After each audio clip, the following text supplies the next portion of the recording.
Okay, I really need to get that out of my chest. So maybe it's gonna be an unstructured video because I don't have any notes prepared. I just have like a deep feeling that I need to share it with you. My videos in general are geared towards mostly my younger self, like telling things I wish I knew when I was younger. When I was younger, I mean 5, 6 years ago, something like that, and really something that has uh, completely brainwashed me in the past, and I know almost regret, was all the obsession about saving and investing money in general. If you look online, you're gonna see a lot of talk about it. Well, because I'm very since I was a kid, actually, since before I didn't have any allowance, but I was still very obsessed with money. Not that I'm obsessed with buying material things. I actually don't really care. I prefer to not have the liability of having like expensive goods, etc. I just really like to have the control and security that comes with money. That's what interests me the most. And if you've been like me, or like just starting in life and being interested of like, okay, I'm getting a salary now. What do I do with it? You might have found a lot of content about saving money and how you should invest, dollar cost averaging. So, for example, investing in the stock market. Stock market might be a completely different video because I have a lot of feelings about it. I have a blog post about it if you are interested. But the general advice is to for you to put your money in a 401k or like a saving account that is equivalent. We don't have that in France, but I have that now in Poland. And when I was back in France, I was on minimum wage when I was an employee, or I wasn't earning a lot of money in general. But still, I was very following this advice of saving money, putting money on the side. And when I came to when I arrived after like a year of saving on minimum wage, once again, I had saved a lot of money, thanks to the fact that I was living in a very cheap apartment that was with some help from the government to pay the rent. So I was eating very badly as well to save money. I was really obsessed with spending as little as possible, and I managed to do that. I managed to have a great success at it. I had like the emergency fund, and I started.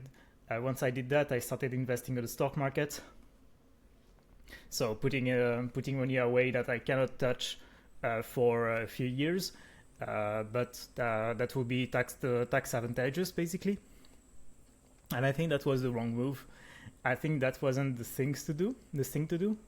Um, and I'm gonna explain why. I don't think you should be reckless with your money. I think it's very good. I'm grateful that I went through this period where I was very diligent with my money, that I wasn't spending it on just impulse buying, or I think that's really the worst thing you can have, to not be able to hold on money for too long, because it only gets harder with time and with like how many responsibilities you have.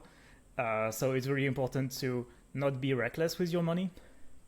But at the same time, there is this obsession on like saving for retirement. That and for example, investing in things like the stock market or a retirement account that yield like a very small percentage, but it's a percentage that is guaranteed. So you trade having this money now for like a quote unquote guarantee to have money in when you are 60.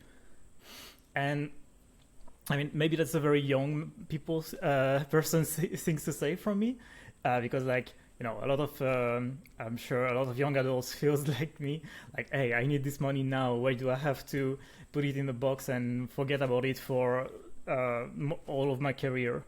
And I think it's partially right in a sense that your priority should be, see, I was on minimum wage and I was saving like 70% of my income, which was insane.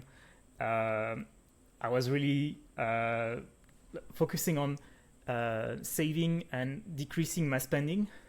While I'm grateful that I did that, it was the entirely wrong battle to do. The problem was that the problem wasn't that I wasn't saving enough. The problem was that I wasn't earning enough. You know, like you have two levers when it comes to your personal finance: spending and earning. And you can reduce your spending to zero, maybe. If I mean, you cannot really actually, but you have a hard limit on how much you can reduce this amount. But for the income, it's the opposite. You have it's like buying or shorting in the stock market. You have if you increase your earning, you have like it's infinitely more easy. And I mean, it's not necessarily like infinitely more easy, but you have way more leverage basically. And if you are in a situation where you have like a job that you don't like, a job that is not earning, making enough money for you, well, the solution is not to try to save your way into early retirement.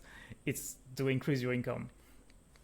And for that, for example, I would say that's going to be a bigger subject for another video, but instead of being so obsessed with spending as little as possible, you should be instead investing in yourself. And what does it mean? It doesn't mean buying a course online, to be very clear. Although that could be that's something I did, for example, and it's mostly served me well. I did burn a bit of money, but you know, it's not even about that. It's not even about buying things, or it's about putting trust in yourself.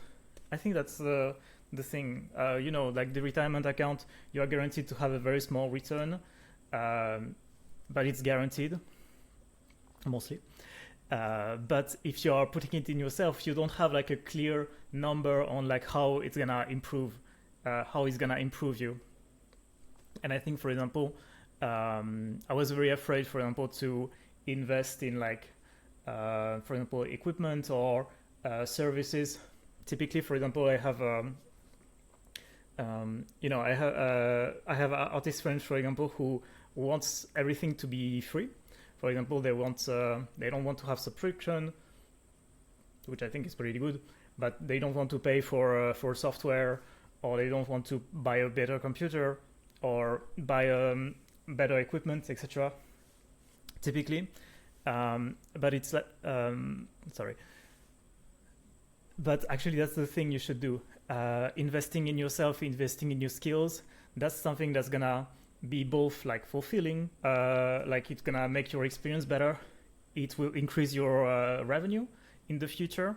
You know, it took me, I don't, you know, it's like very long term. I've been making art for years, and I haven't made like crazy money with it. I've made like, I'm doing honestly nothing to replace any job I ever had. It's not the goal. But the fact that I'm investing and putting time and energy and sometimes money into this skill means that maybe in the future, I mean, first of all, I get just a better, fulfilling life. I get more to put more stocks into myself, and it just has a bigger upside than like working minimum wage and and trying to get by. Same thing with I'm trying to think, for example, for programming, like the job I'm doing now. I did buy a course, for example, that was 100 euros, which was crazy money at the time for me. Well, it wasn't really about the thing that I'm doing now. So I'm a web developer right now. I'm a full stack engineer. But I was learning about video games before, but learning about programming in video games, making very quick prototypes, etc. Very transferred my skill, allowed me to transfer my skill to web development, which is a field that pays more. So I was able to dramatically increase my income because I was spending money on myself.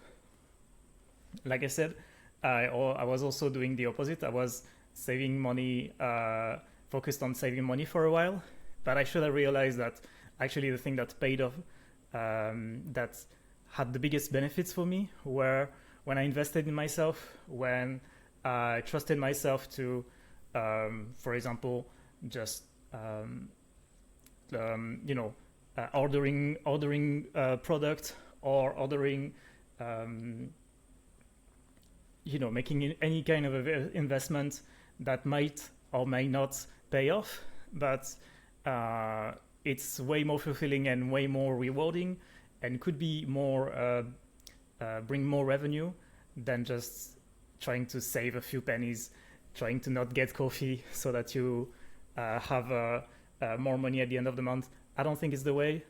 I think I think it will make you honestly quite miserable, because it kind of did for me when I was doing it. And I think you will have less money in the end. So I think saving money is is not that great, or at least it shouldn't be. It should be taken strategically. Basically, be strategic. And this was financial advice, by the way.